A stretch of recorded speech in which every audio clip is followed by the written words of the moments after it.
اعوذ باللہ من الشیطان الرجیم بسم اللہ الرحمن الرحیم۔ باب نمبر 8، ہر کام کے وقت بسم اللہ کہنا، حتیٰ کہ جمع کے وقت بھی اللہ کا نام لیا جائے۔ حدیث نمبر 141، حضرت ابن عباس رضی اللہ عنہما ہی سے روایت ہے، وہ اس حدیث کو نبی صلی اللہ علیہ وسلم تک پہنچاتے تھے۔ آپ نے فرمایا، جب تم میں سے کوئی اپنی بیوی کے پاس جائے تو کہے اللہ کے نام سے، اے اللہ ہمیں شیطان سے محفوظ رکھ اور اسے بھی شیطان سے محفوظ رکھ جو تو ہمیں عنایت فرمائے۔ پھر ان دونوں کو اگر کوئی اولاد نصیب ہو تو شیطان اسے نقصان نہیں پہنچا سکے گا۔ باب نمبر 9، حدیث نمبر 142، حضرت انس رضی اللہ عنہ سے روایت ہے، انہوں نے فرمایا نبی صلی اللہ علیہ وآلہ وسلم جب بیت الخلا جاتے تو فرماتے، اللہ میں ناپاک چیزوں اور ناپاکیوں سے تیری پناہ چاہتا ہوں۔ ابن عرعرہ نے اس حدیث کی شعبہ سے بیان کرنے میں مطابقت کی ہے اور غندر نے شعبہ سے یہ الفاظ روایت کیے ہیں، جب آپ بیت الخلا کے لیے آتے دخل کے بجائے عطا کا لفظ استعمال کیا، اور موسیٰ نے حماد کے واسطے سے بیان کیا جب داخل ہوتے، اور سعید بن زید نے کہا ہمیں عبدالعزیز نے بیان کیا کہ جب آپ بیت الخلا جانے کا ارادہ فرماتے تو مذکورہ دعا پڑھتے تھے۔ فائدہ، اس دعا کا دوسرا ترجمہ یہ ہے، اے اللہ میں خبیث جنوں اور جنیوں سے تیری پناہ چاہتا ہوں۔ باب نمبر 10، بیت الخلا کے پاس پانی رکھنا۔ حدیث نمبر 143، حضرت ابن عباس رضی اللہ عنہ سے روایت ہے، ایک دفعہ نبی صلی اللہ علیہ وآلہ وسلم بیت الخلا گئے تو میں نے آپ کے لیے وضو کا پانی رکھ دیا۔ آپ نے باہر نکل کر پوچھا یہ پانی کس نے رکھا ہے؟ آپ کو بتایا گیا تو آپ نے فرمایا اللہ اسے دین کی سمجھ عطا فرما۔ باب نمبر 11، قضاء حاجت کے وقت قبلہ رخ نہ بیٹھا جائے الا یہ کہ کوئی عمارت ہو جیسے دیوار وغیرہ۔ حدیث نمبر 144، حضرت ابو ایوب انصاری رضی اللہ عنہ سے روایت ہے، انہوں نے کہا رسول اللہ صلی اللہ علیہ وآلہ وسلم نے فرمایا جب کوئی قضاء حاجت کے لیے جائے تو قبلے کی طرف نہ منہ کرے اور نہ پشت، بلکہ مشرق یا مغرب کی طرف منہ کیا کرو۔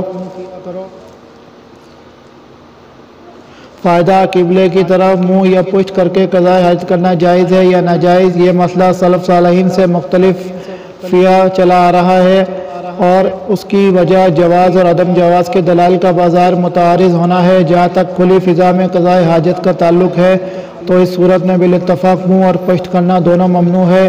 تاہم اگر قضاء حاجت کرنے والا کسی عمارت وغیرہ میں ہو تو اس صورت میں اختلاف ہے۔ علماء کی اس بارے میں درج ذیل 4 آراء ہیں۔ منہ اور پشت دونوں ممنوع ہے، خواہ صحرا ہو یا عمارت۔ ان کی دلیل ابو ایوب انصاری کی درج بالا روایت ہے اور وہ ابن عمر رضی اللہ عنہ کی حدیث کو نبی صلی اللہ علیہ وآلہ وسلم کی خصوصیت پر محمول کرتے ہیں۔ کھلی فضا اور عمارات میں قبلے کی طرف منہ اور پشت کرنا دونوں امر جائز ہیں۔ ان حضرات کے نزدیک ابن عمر رضی اللہ عنہ کی حدیث ناسخ اور ابو ایوب انصاری رضی اللہ عنہ کی حدیث منسوخ ہے، اور بعض نے اس کے برعکس بھی کہا ہے قبلہ رخ منہ کرنا صحرا اور عمارت دونوں میں منع ہے، البتہ عمارت میں پشت کی جا سکتی ہے۔ اس موقف کی دلیل بھی حدیث ابن عمر ہے ان حضرات کے نزدیک، کیونکہ حدیث ابن عمر میں کعبہ کی طرف صرف پشت کرنے کا ذکر ہے، اس لیے پشت کرنا عمارت میں جائز ہے۔ کھلی فضا میں قبلے کی طرف منہ اور پشت کرنا دونوں ممنوع ہے اور عمارات وغیرہ میں دونوں کا جواز ہے، البتہ بچنا افضل ہے۔ ان کی دلیل ابن عمر رضی اللہ عنہ کی آئندہ حدیث اور حضرت جابر رضی اللہ عنہ کی سنن ابی داؤد وغیرہ حدیث نمبر 13 کی حدیث ہیں جن میں عمارات میں استقبال و استدبار دونوں کا جواز ہے۔ امام بخاری رحمہ اللہ کے قائم کردہ باب سے معلوم ہوتا ہے ان کے نزدیک یہی چوتھا موقف راجح ہے۔ باب نمبر 12، اینٹوں پر بیٹھ کر قضاء حاجت کرنا۔ حدیث نمبر 145، حضرت عبداللہ بن عمر رضی اللہ عنہ سے روایت ہے، وہ فرماتے ہیں کچھ لوگوں کا خیال ہے کہ جب تم قضاء حاجت کے لیے بیٹھو تو بیت اللہ اور بیت المقدس کی طرف منہ نہ کرو۔ حالانکہ میں ایک دن اپنے گھر کی چھت پر چڑھا تو دیکھا کہ رسول اللہ صلی اللہ علیہ وآلہ وسلم قضاء حاجت کے لیے 2 کچی اینٹوں پر بیت المقدس کی طرف منہ کر کے بیٹھے ہیں۔ حضرت ابن عمر رضی اللہ عنہ نے واسع بن حبان سے کہا شاید تم ان لوگوں میں سے ہو جو اپنی سرینوں پر نماز پڑھتے ہیں، یعنی زمین سے چمٹ کر۔ واسع نے کہا واللہ میں نہیں جانتا کہ آپ کا مطلب کیا ہے۔ مالک کہتے ہیں ابن عمر اس سے وہ شخص مراد لیتے ہیں جو نماز پڑھے اور زمین سے اونچا نہ ہو، سجدہ اس طرح کرے کہ زمین سے لگا رہے۔ فائدہ آخر میں حضرت عبداللہ بن عمر رضی اللہ عنہ نے واسع بن حبان کو تنبیہ کے طور پر جو بات کہی ہے، اس کا مفہوم کئی طرح سے بیان کیا گیا ہے۔ صحیح مسلم کی روایت کے سیاق سے معلوم ہوتا ہے کہ حضرت واسع بن حبان رحمہ اللہ نے مسجد میں نماز پڑھی، جبکہ حضرت عبداللہ بن عمر رضی اللہ عنہ بھی وہیں تشریف فرما تھے۔ انہیں شک گزرا کہ واسع زمین کے ساتھ چمٹ کر سجدہ کرتے ہیں، اور شاید یہ ایسا اس وجہ سے کرتے ہیں کہ پورے طور پر سجدہ کرنے سے عضو مستور کا رخ قبلے کی طرف ہو جاتا ہے۔ جب واسع بن حبان نماز سے فارغ ہو کر ابن عمر رضی اللہ عنہ کے پاس گئے تو انہوں نے پہلے مرفوع حدیث بیان کر کے ان لوگوں کی تردید کی جو عمارت میں بھی بیت اللہ کی طرف منہ کر کے قضاء حاجت کو ناجائز سمجھتے ہیں۔ بعد ازاں ان سے پوچھا کہ شاید تم بھی انہی لوگوں میں سے ہو جن کا یہ موقف ہے، اور شاید اسی وجہ سے تم سجدہ بھی اس انداز سے کرتے ہو۔ اس پر واسع بن حبان رحمہ اللہ نے فرمایا کہ مجھے نہیں معلوم کہ میں نے ایسے سجدہ کیا ہو، شاید لاشعوری طور پر ایسا ہو گیا ہو، تاہم میرا یہ موقف نہیں۔ مذکورہ حدیث سے یہ بات ثابت ہو گئی کہ گھر میں بنائے گئے بیت الخلاء میں قضاء حاجت درست ہے، کیونکہ اس میں پردہ پوشی کے ساتھ ساتھ نجاست سے بات بھی ہے۔ زمین سے متصل بیٹھ کر پیشاب کریں تو اس کی چھینٹوں سے بدن اور کپڑوں کے آلودہ ہونے کا اندیشہ ہے، جبکہ بیت الخلاء میں پردے کے ساتھ اس خطرے کا سبب بھی ہے۔ واللہ اعلم۔ باب نمبر 13 عورتوں کو قضاء حاجت کے لیے باہر جانا۔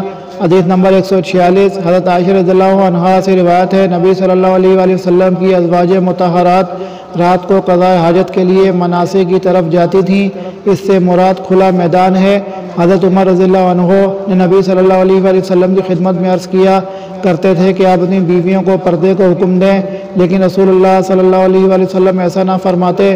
چنانچہ ایک رات عشاء کے وقت نبی صلی اللہ علیہ وآلہ وسلم کی زوجہ محترمہ حضرت سودا بنت زمعہ قضاء حاجت کے لیے باہر نکلیں اور وہ قد آور تھیں، تو حضرت عمر رضی اللہ عنہ نے انہیں آواز دی اور کہا، اے سودا، ہم نے تمہیں پہچان لیا ہے۔ حضرت عمر نے یہ اس لیے کہا کہ ان کی خواہش تھی کہ پردے کا حکم نازل ہو، چنانچہ اللہ تعالیٰ نے پردے کا حکم نازل فرما دیا۔ حدیث نمبر 147 حضرت عائشہ رضی اللہ عنہا سے روایت ہے، وہ نبی صلی اللہ علیہ وآلہ وسلم سے بیان کرتی ہیں، آپ نے اپنی ازواج مطہرات رضی اللہ عنہا سے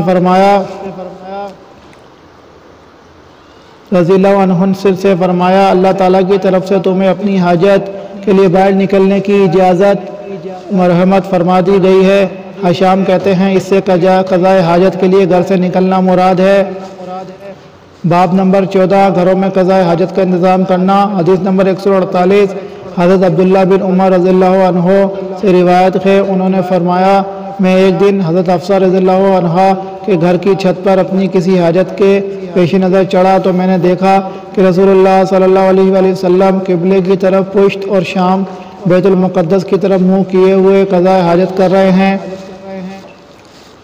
حدیث نمبر 149 حضرت ابن عمر رضی اللہ عنہ ہی سے روایت ہے، انہوں نے فرمایا، میں ایک دن اپنے گھر کی چھت پر چڑھا تو دیکھا کہ رسول اللہ صلی اللہ علیہ وآلہ وسلم تو اینٹوں پر بیٹھے بیت المقدس کی طرف منہ کیے قضاء حاجت کر رہے ہیں۔ باب نمبر 15 پانی سے استنجا کرنا۔ حدیث نمبر 150 حضرت انس رضی اللہ عنہ سے روایت ہے، انہوں نے فرمایا، نبی صلی اللہ علیہ وآلہ وسلم جب قضاء حاجت کے لیے نکلتے تو میں اور ایک اور لڑکا اپنے ساتھ پانی کا ایک برتن لے کر آتے۔ راوی حدیث حشام کہتے ہیں، یعنی رسول اللہ صلی اللہ علیہ وآلہ وسلم اس سے استنجا کرتے۔ فائدہ امام بخاری رحمہ اللہ اس عنوان سے یہ بھی ثابت کرنا چاہتے ہیں کہ پانی کے بجائے مٹی کے ڈھیلے بھی بطور استنجا استعمال کیے جا سکتے ہیں، لیکن پانی کا استعمال بہتر ہے کیونکہ مٹی کے ڈھیلوں سے نجاست تو دور ہو جاتی ہے لیکن اس کے اثرات باقی رہتے ہیں، جبکہ پانی کے استعمال سے نجاست اور اس کے اثرات و نشانات بھی زائل ہو جاتے ہیں۔ پانی اور ڈھیلوں کا جمع کرنا تو بالاتفاق جائز ہے۔ واللہ اعلم وعلمہ عالم۔